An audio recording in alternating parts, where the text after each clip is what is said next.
The moment Tom Bower dropped what he called receipts, the whispers around Meghan Markle and Prince Andrew suddenly stopped sounding like random gossip and started sounding like a puzzle. A puzzle made of timelines, elite parties, strange overlaps, and connections that seemed to exist just beneath the polished surface of royal history. Because this wasn't just another rumor swirling through celebrity circles. This was a story about patterns, and once people started noticing those patterns, the questions got louder, sharper, and impossible to ignore.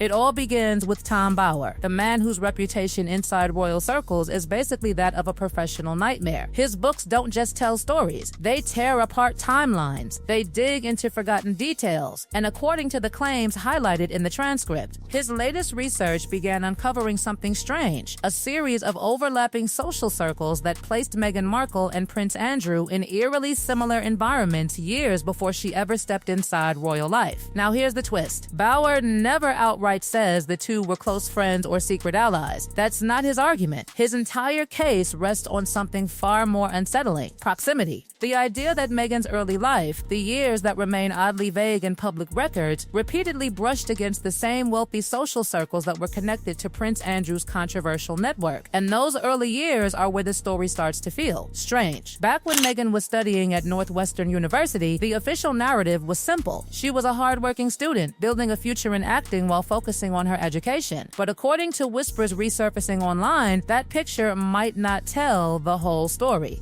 Because during those same years, stories began circulating about mysterious trips, sudden disappearances from campus life, and luxurious European summers that seemed wildly expensive for a struggling student. According to sources mentioned in the transcript, Meghan would sometimes vanish for weeks at a time, only to reappear with stories about international travel and glamorous adventures that didn't quite match the life of a typical college student. Mediterranean coastlines, private yachts, exclusive villas, the kind of locations normally associated with billionaires and aristocrats rather than undergraduates preparing for exams. And that's where the name of certain elite figures began appearing in the background, individuals connected to powerful financial and social networks in Europe. Some of those networks, according to royal watchers, were also loosely linked to people within Prince Andrew's orbit long before the world ever heard the name Epstein attached to scandal. Again, none of this is presented as a direct accusation. Bower doesn't claim Meghan attended specific events with Andrew. Instead, he highlights what he calls circumstantial alignment, the same parties, the same luxury destinations, the same social environments that cater to a tiny circle of global elites. To some observers, that might sound like coincidence, but when those coincidences start stacking up across years, across continents, across social networks, people start asking questions. Because after college, Meghan's timeline becomes even more mysterious. The official story focuses on study programs in places like Spain and Argentina, framed as cultural experiences and professional development. But entertainment columnists and travel blogs from that era paint a much flashier picture. Instead of quiet academic exchanges, those years look more like a whirlwind tour through some of the most exclusive party capitals in the world.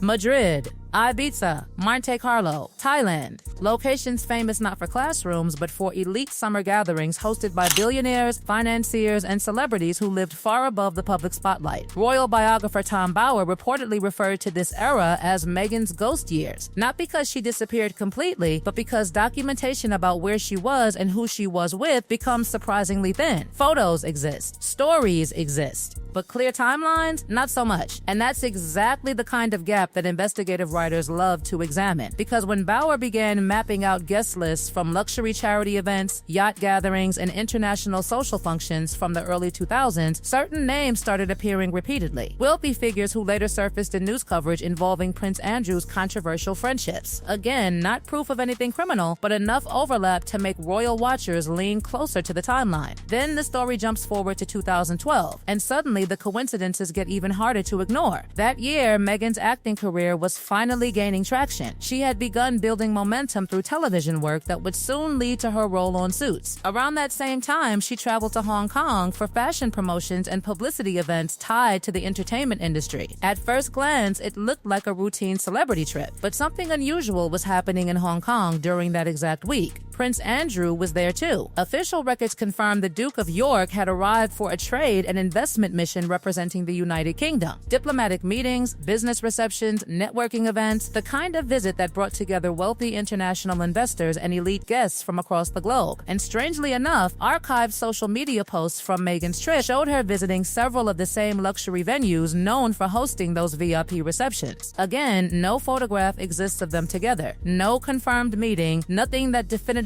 proves the two crossed paths. But, according to the transcript, online investigators quickly noticed how closely the timelines overlapped. Meghan tagging high-end hotel lounges, Andrew attending private networking events in the same hospitality circuits. Even a resurfaced interview clip where Meghan casually mentioned a British royal being nearby during her visit. She never named which royal. But once people realized Andrew had been in the city that same week, speculation exploded. And if that Hong Kong overlap was simply coincidence, it turned out to be the first of many moments where Meghan's social orbit appeared to brush against the same elite ecosystem surrounding Prince Andrew. Because just a few years later, another powerful network would bring those worlds even closer together. A private club network known for quietly connecting Hollywood celebrities with European aristocracy. A place where introductions happen behind velvet ropes and billionaires host parties no journalist ever sees. And that place had a name, Soho House. And once Meghan entered that world, the connections became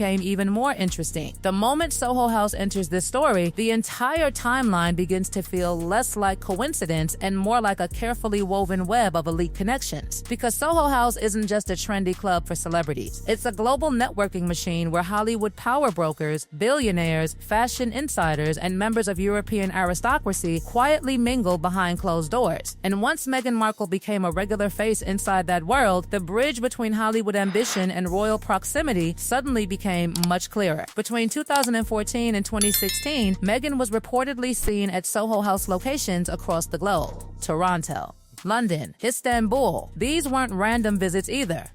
They were gatherings packed with producers, investors, socialites, and influential figures who controlled access to the kinds of rooms where careers and reputations could be reshaped overnight. In those circles, introductions happen quickly, alliances form quietly, and the lines between celebrity culture and aristocratic privilege blur almost completely. One particular event in Istanbul started drawing attention after Meghan's engagement to Prince Harry became public. The gathering was hosted by billionaire investor Ron Burkle, one of the powerful financial backers behind the Soho House empire. Burkle had long-standing relationships within global elite circles, and his network reportedly intersected with people connected to Prince Andrew. Photographs from that night showed Meghan surrounded by well-known British elites and celebrities. But what made royal watchers raise their eyebrows later was what happened to those images after her relationship with Harry went public. They began disappearing. Archived links went dead. Photo credits changed. Entire galleries quietly vanished from websites that once proudly displayed them. No official explanation ever surfaced. Some journalists described it as routine image management once someone marries into royalty. Others weren't so convinced, because the timing of those disappearances felt suspiciously perfect, almost as if certain visual records connecting Meghan to powerful social circles were being tidied up before the royal spotlight turned fully toward her. But the real moment that fueled conspiracy theories came in 2017. That year, before the whirlwind engagement announcements and palace celebrations, Meghan accompanied Harry to a wedding in Montego Bay, Jamaica. On the surface, it looked like a simple destination wedding for one of Harry's close friends. Sun, beaches, champagne, and royal guests enjoying a tropical celebration. But behind the glamorous photos, small details began triggering speculation. Harry reportedly arrived like a normal guest, flying commercial alongside friends. Meghan, however, was rumored to have arrived differently. Sources claim she flew in on a private jet linked to Ron Burkle, the same billionaire investor tied to Soho House gatherings. That detail alone might have been dismissed as celebrity luxury, but the guest list at that Jamaican wedding added another layer of intrigue, because among the attendees were figures connected to Prince Andrew's extended royal family. Sarah Ferguson was reportedly present. Princess Eugenie was also part of the celebrations, and rumors circulated that Prince Andrew himself was somewhere nearby during that same social weekend. Now here's where things became particularly strange. The wedding generated dozens of photos, glamorous snapshots of guests dancing, laughing, celebrating under Caribbean sunsets. Yet despite all those cameras, not a single widely circulated photograph ever showed Meghan and Andrew together. For some observers, that absence was meaningless. But for online sleuths who had been mapping social connections connections for years, it looked oddly strategic. Two people whose social circles had allegedly overlapped multiple times, attending the same destination gathering yet never appearing in the same frame. Coincidence? Maybe. Or careful optics. As Meghan's relationship with Harry became official and the engagement announcement arrived in late 2017, something else quietly began happening behind the scenes. Media archives started changing. Blog posts discussing her earlier social life disappeared. Interviews that once circulated online became harder to find. Certain gossip columns suddenly redirected to error pages. None of it illegal. None of it publicly acknowledged. But enough subtle edits occurred that royal watchers began compiling before and after screenshots showing how headlines and narratives had shifted. The tone of coverage changed dramatically. Instead of a socially connected Hollywood actress with a complicated international past, the media narrative began presenting Meghan as a near fairy tale newcomer to royal life, someone whose world had been completely separate from palace politics before meeting Harry. For palace public relations teams, that cleaner narrative made sense. After all, during those same years, Prince Andrew was already facing intense scrutiny over his controversial friendship